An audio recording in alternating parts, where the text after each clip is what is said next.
Hey there! Welcome to Dirt Rich, seasonal conversations on food and farming. I'm Katie Federal, and today I'm chatting with my friend Sarah Lindblom about herbs and medicinals. You might remember her from an earlier episode on a caterpillar tunnel project. She's in her 6th season of running Solar Fresh Produce, her diversified CSA farm. Over the years, she's expanded her cultivation of both culinary and medicinal herbs, finding benefits for her soil and biodiversity, and an edge at the farmer's market. Let's get right to it. Hey Sarah, how's it going? Hey, good. How about you? Doing good, thanks. So I'm really curious, what got you started growing herbs and teas on your farm? Sure. So I was already growing some herbs when I first started doing the CSA in 2015, like basil, parsley, cilantro, herbs good that were good for the CSA shares. And I have a twin sister who at the time was a restaurant chef, and she one day was like, "Oh, we should grow more herbs." And it kind of just snowballed from there. I was actually at an SFA conference and I saw a session by Connie Karstens, an herbalist in Hutchinson. So I just checked that out, knowing that I was going to try and maybe grow more herbs than I had done in the past.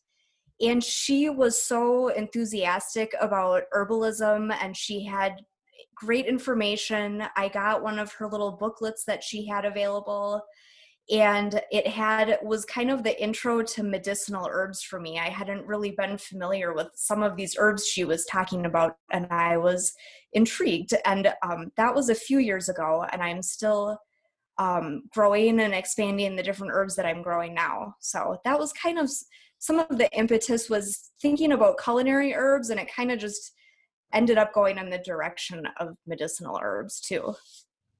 Oh, right on. What are a few of the various herbs then that you grow? Yeah, so like I mentioned, a lot of the culinary herbs that I put in the CSA shares, basil is one of my favorite herbs for both medicinal and culinary purposes. I grow parsley, sage, thyme, oregano, rosemary, mint, most of those culinary herbs, but there's some other just interesting medicinal herbs that I've learned about. Holy Basil or Tulsi is a type of basil that is just delicious when it's fresh or dried, and it's has amazing medicinal properties purported by the Ayurvedic kind of medicinal system. And marshmallow has become a favorite herb. It's a perennial that's really easy to grow, and it has a really like soothing, cooling properties to it. And you can use the flower, the leaf, but the root is the most potent part.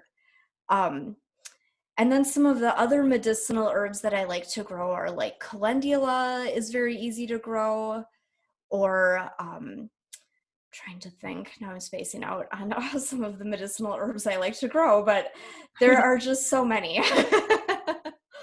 um, those are, I mean, if I had to list a few of my favorite medicinal herbs, those would be a couple off the top of my head there to grow in your own garden. Okay. And for the holy basil, I'm curious then, is that for teas? Can you cook with that since it toes the line, it sounds, between culinary and medicinal? Definitely. That's a great question because I think people might get afraid of putting like a medicinal herb in like a pesto, for example. But there's no reason you couldn't do a pesto with holy basil. You can even mix that in with like a regular basil just to get more flavors going on. I like to make pesto with just any whatever is happens to be fresh at the moment. um, like lemon balm is or mint you can throw in with your pesto, and it really just like ups the benefit that you're getting from it. um, Even thinking like throwing like a Thai basil mint combination in with like a lettuce wrap, you're really like using herbalism. You're being an herbalist, even just cooking with some of these herbs that are considered both culinary and medicinal. Oh gosh, that makes me so excited for some pesto and like chimichurri sauce and oh man.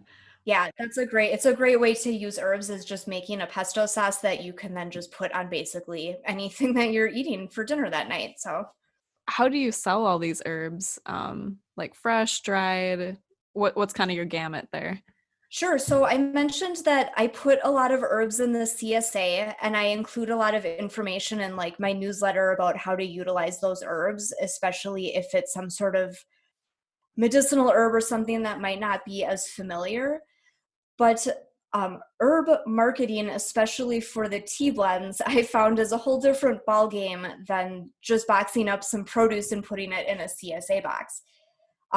If you're selling an herbal tea blend, the packaging and the presentation is really important when you're at like the farmer's market to sell that blend.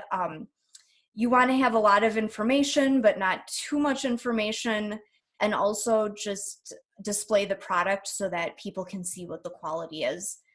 And then I also sell fresh herbs at the farmer's market in the past when I was doing the farmer's market.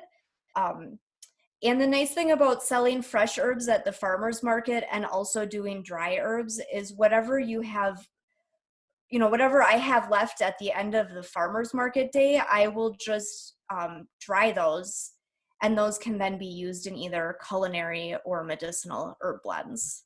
And then I do also make some culinary dry herb blends as well that I kind of market alongside the dry herbal tea blends at winter markets. And I kind of focus on those for winter markets because it's the time of year when people are doing more cooking, drinking more tea, and it gives me time in the summer to focus on creating the product and harvesting the product and getting a high quality product. And then in the winter, I can focus more on the labeling, the blending of the dry herbs, and the marketing. And so are there any different regulations that people need to be aware of for selling like your herbal teas and medicinals versus your tomatoes and your squash? Sure. I was actually really excited when I to find out that the regulations are really forgiving for the farmer or the grower, as long as you're not adding like a salt to your herb blend, or as long as you're not adding herbs that you didn't grow yourself. You're actually able to market those dry herbs pretty much anywhere without additional licensing or inspecting or facilities. So it's a great way to get into value added processing without having to worry about those things. And you can direct market to consumers. You could sell on a website. You could even sell those dry herbs to a retail, like a grocery store, and they can then sell those herbs without having any special licensing or anything. If you, like I say, started to add like a salt to a culinary blend, or if you wanted to use herbs or something you don't grow at your farm, then you'd be looking at more regulation, inspections, licensing. And it's worth noting that it's even less restrictive than cottage licensing, especially around the labeling. I always include a description of what exactly is in any tea blend, culinary or medicinal, which herbs are in it. I list them individually. But technically, you're not even required to do that. You can just write like a blend of herbs or spices. And I do like to kind of look at best practices in terms of cottage foods and just good manufacturing practices in terms of the labeling, but it's nice that there's not as much strict regulation about both the labeling, packaging, and processing for dry herbs. Oh, absolutely. That sounds a lot more easy to get going on than I had expected. Yeah, it's considered a product of the farm, so it's similar actually to sell like regulations to selling like maple syrup, honey, or produce. It's fairly unregulated. Oh, so do selling these type of products, are you finding that helps you stand out in the marketplace? Is it pretty unique? I've noticed that most farmers markets that I've been to, which is fairly limited, don't have tea blend producers. It's definitely something I've seen on the list of types of vendors that farmers markets are looking for more of are herbs and dry herbs. I think another reason it makes you stand out is because it's something that really creates a conversation with the customer. And when you're talking about those dry herbs, it really gives you a chance to paint the picture of what your garden looks like in the summer and why it ties in with soil health practices at the farm. So it gives you a chance to educate the customer about your operation. And I think people are just really drawn to and fascinated by herbs. It's becoming such, I think, an in-demand area for consumers that people are really looking to learn more and are also educated and have like interesting things to contribute and say. I always learn different things when I'm talking to customers especially about the herbal tea blends.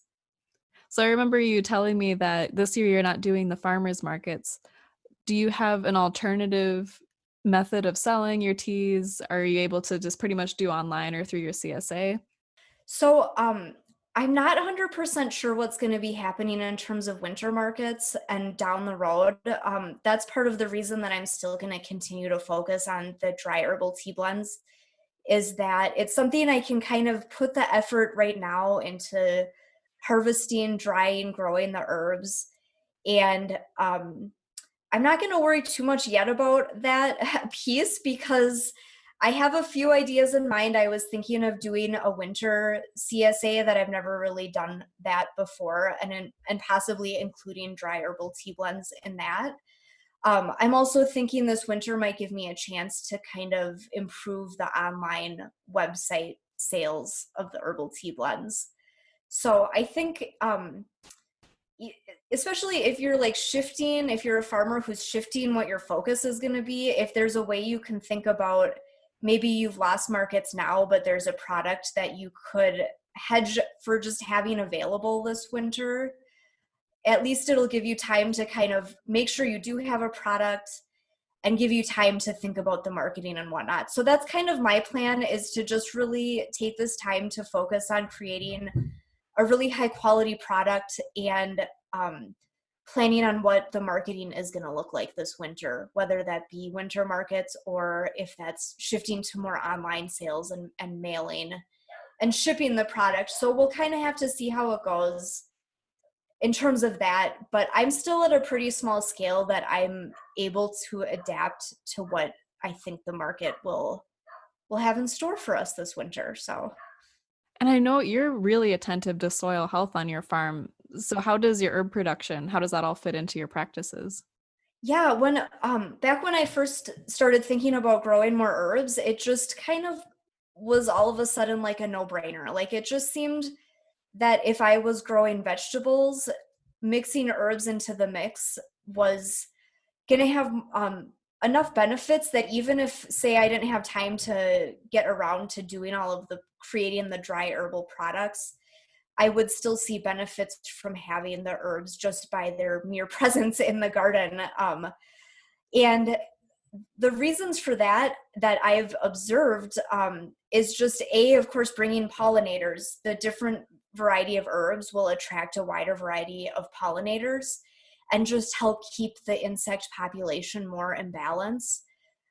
That's part of why I try to focus on growing several native type herbs that will help bring native pollinators. Um, I've also noticed just mixing in perennials and different types of plants brings more biodiversity. It just creates, it goes that soil health principle of creating more diversity. It really gets to that. And then just like I said, with perennials having living roots in the soil that are there, and the benefits of companion planting with, for example, planting dill next to your cabbage and broccoli, or planting parsley or other umbelliferas next to certain crops to help attract predators or to help attract beneficial insect populations.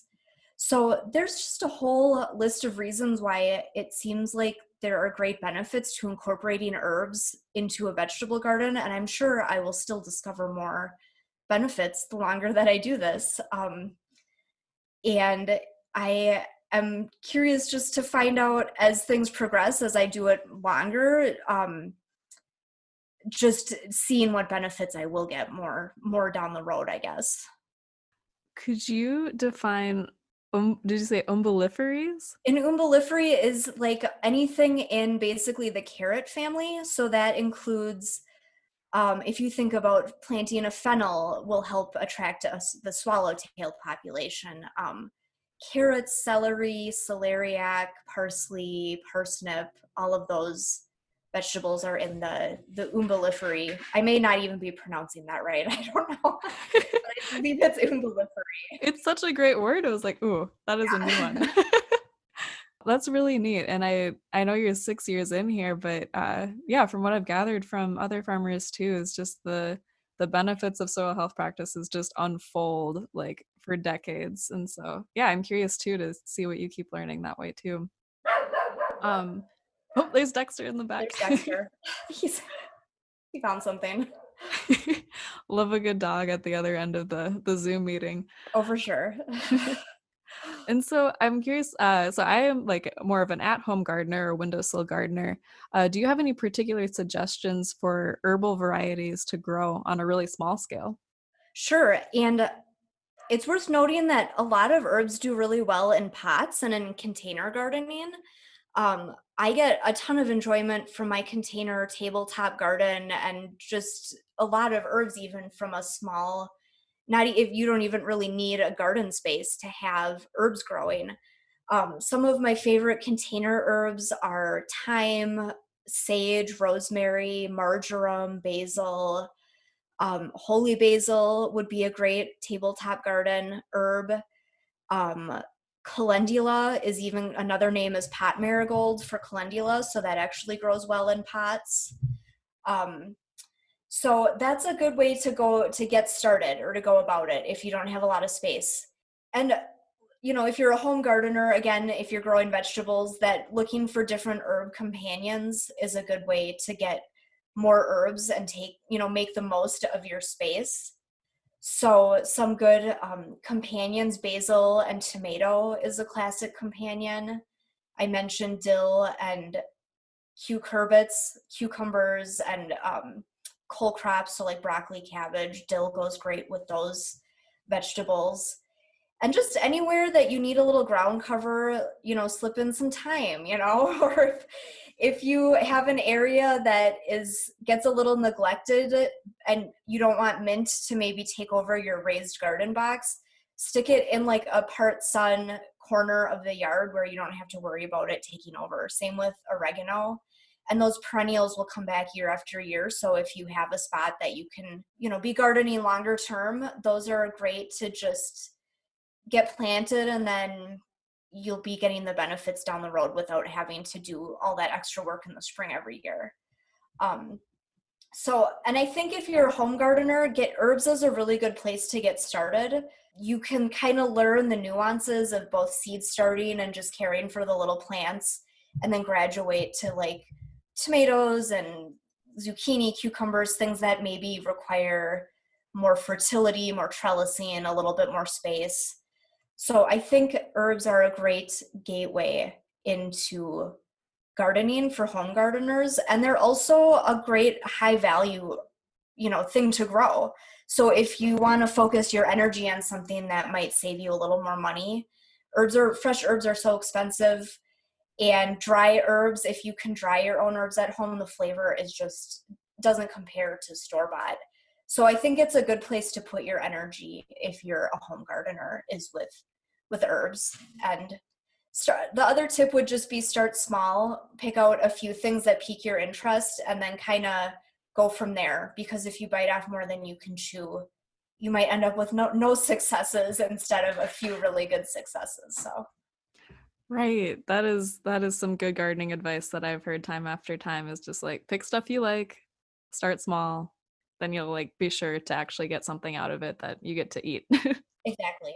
And sprinkling a little bit of herbs on your food, you don't need a lot, and it just goes such a long way when you're cooking to have fresh herbs right on hand. And so then on the flip side, if you have a lot of space, if you're farming, um, what kind of opportunities for herbs open up just with, having more space to do it? Sure. So I mentioned companion planting. I think on a larger scale, sometimes that gets a little bit neglected or just forgotten about because it's a little bit harder to implement if you're using equipment and machinery.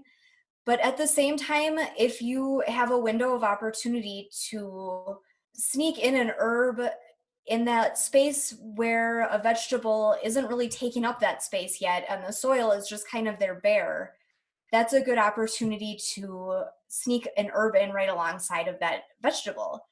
Um, the example I keep coming back to is cabbage and dill. So planting a whole row of dill right along your cabbage. You could either pull it out as the cabbage needs more space, or you can even just leave it behind and let it go to seed. And if you have that space to let that go to seed, you can leave that. There's Dexter again. You can leave it go to seed, and it will continue to provide those benefits of attracting pollinators even after it's maybe not even harvestable, and maybe you're not going to get to that space for cultivation, anyway. Another thing to point out is when you are companion planting, just to make sure you do give things enough space, and keep in mind that if you're going to companion plant like basil and tomatoes, for example, those tomatoes start so small, but you want to make sure you're going to give the basil enough space that you can actually find it once the tomatoes get bigger and grow in. You're going to need to make sure to leave plenty of space so that the basil doesn't get it gets enough airflow so that you can keep disease to a minimum. But there are definitely challenges when you go up in scale and size and as a farm. I feel like sometimes these things are the first things that get a little bit let go of when you are busy, is sneaking in those herb companion plants that will have those biological benefits. So it's important to just kind of remember that as you're getting your garden planted.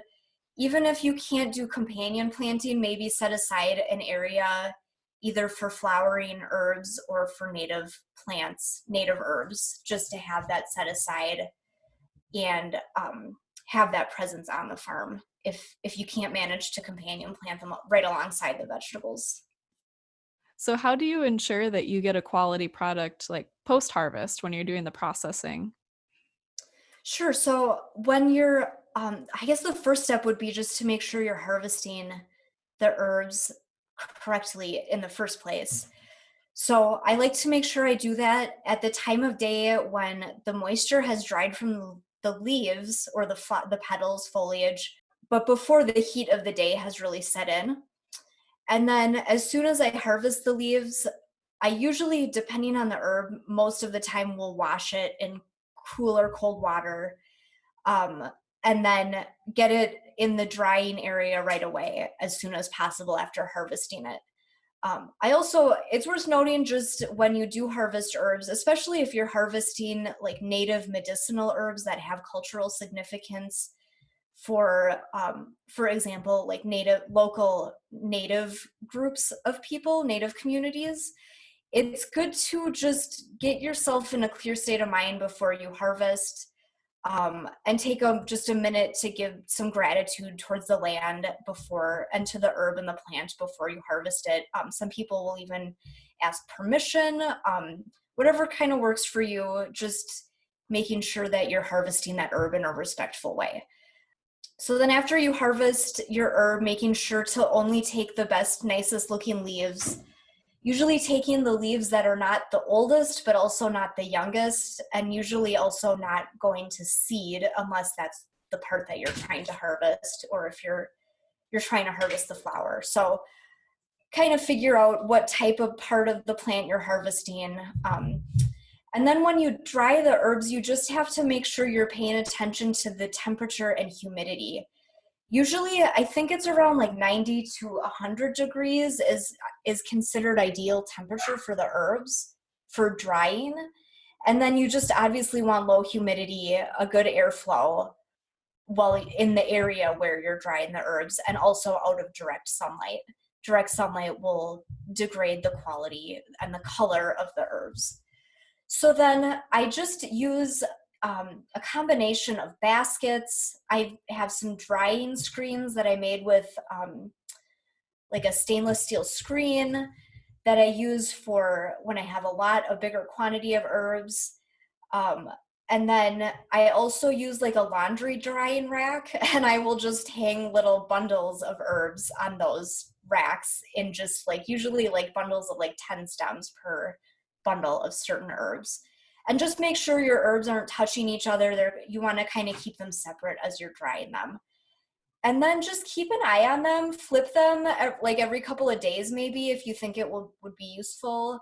It should take like about a week, maybe more, maybe like a few days to a couple weeks, depending on the moisture level of the herbs and the humidity. So just pay attention, make sure that there's not areas that you have herbs piled up too high. If you notice any mold or mildew, just get rid of that as soon as possible so it doesn't spread to any of the herbs. And you kind of learn as you go how much airflow you really need to make sure that the herbs don't get a mold or mildew growing. And then once the herbs are like crackle dry to the touch, but they should still be green or vibrant colored, I will usually transfer them at that point to like a paper bag. And that way it's still a little bit breathable if there is a little bit of moisture left. And eventually you could transfer it to like a mason jar if you wanted to do that, making sure there's no moisture left in the herbs or anything like that. And you can also even get like desiccant packets to put in if you have some higher moisture herbs that you're worried about. You can find those at various places to put in with the herbs. Gosh, lots of great tips there. And now I know that, I mean, it sounds like I can use those in my own home too on a small scale. So that's...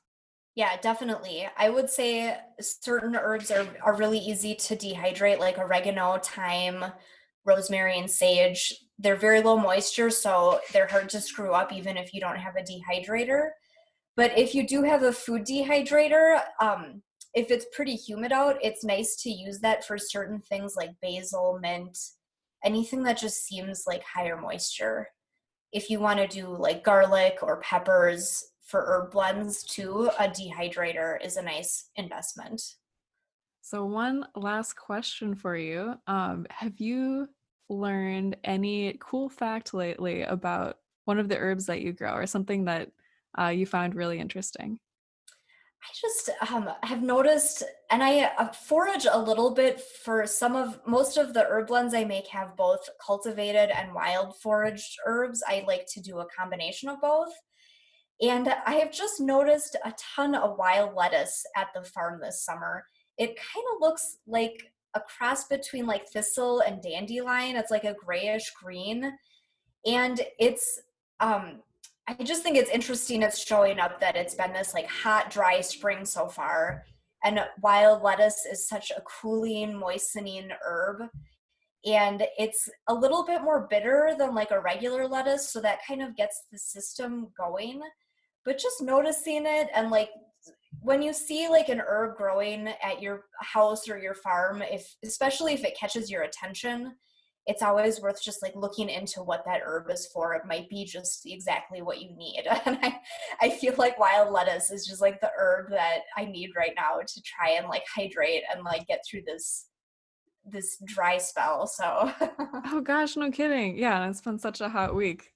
That's what a nice coincidence there. Yeah. Well, thank you so much, Sarah. I'm sure we'll have you back again soon. Yeah, thank you for talking, and I hope that you learned a couple things to use in your garden this summer.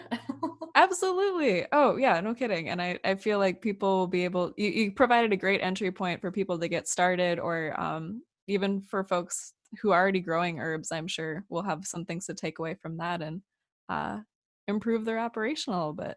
Awesome. Yeah, herbalism for everybody. Love that. Yes. Oh, that's the title right there. Perfect. Dirt Rich is produced by the Sustainable Farming Association. We believe that agriculture, done well, heals. For more resources or to tap into the Farmer to Farmer Network, visit us at sfa-mn.org.